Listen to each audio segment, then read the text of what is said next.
Okay, let's dive into one of the most legendary books on success ever written, Napoleon Hill's Think and Grow Rich. Hill spent literally 2 decades studying the greatest minds of his time, all to uncover a single, powerful secret. A kind of formula that he claimed could build fortunes and change the world. So what is this secret? Well, that's what we're here to find out. Right off the bat, here's where it gets interesting. Hill talks about this secret more than 100 times in the book, but get this, he never actually names it. And why not? He believed you couldn't just be told the secret, you had to figure it out for yourself. It's hiding in plain sight, just waiting for those who are ready to see it. And believe me, the stakes here are huge. According to Hill, this isn't just some nice little tip. Nope.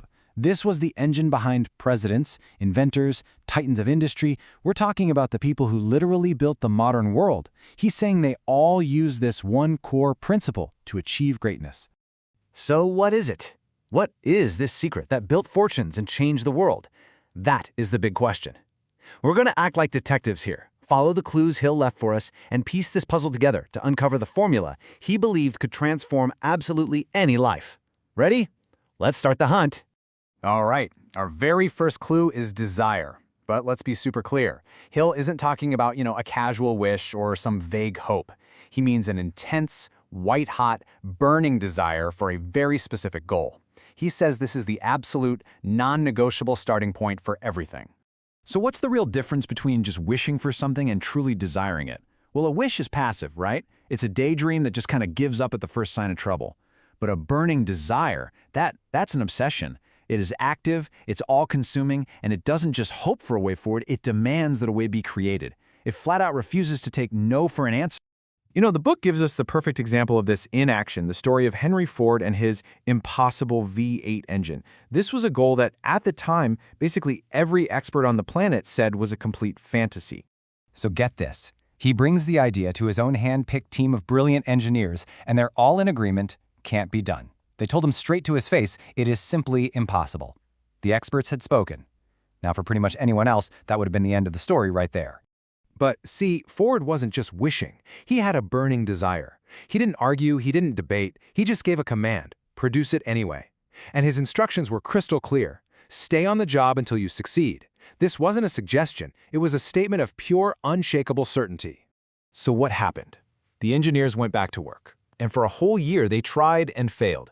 But Ford's order never changed. And then, as Hill writes, as if by a stroke of magic, the secret was discovered.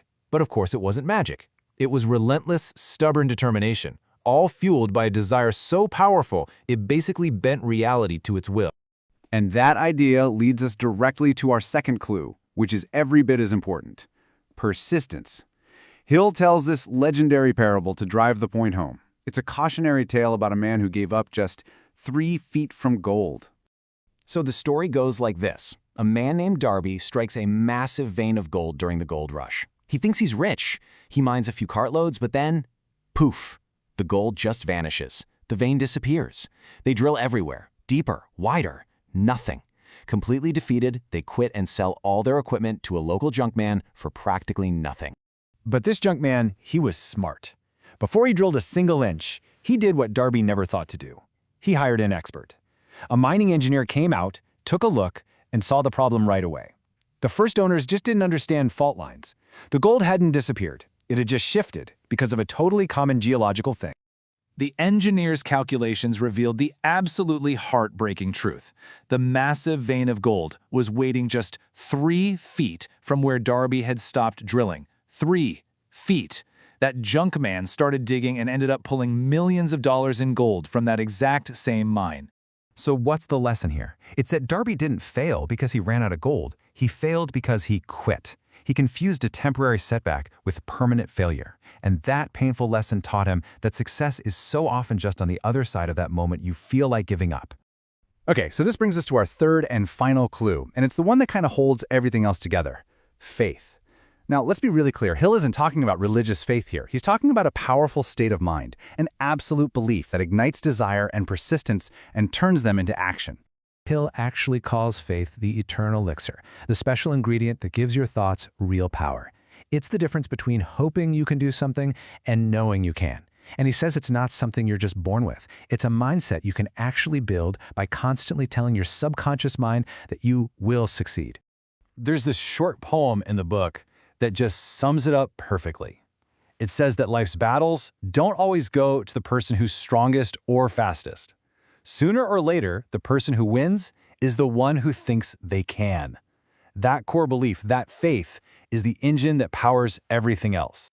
Okay, we've got our clues. A burning desire, unshakable persistence, and absolute faith.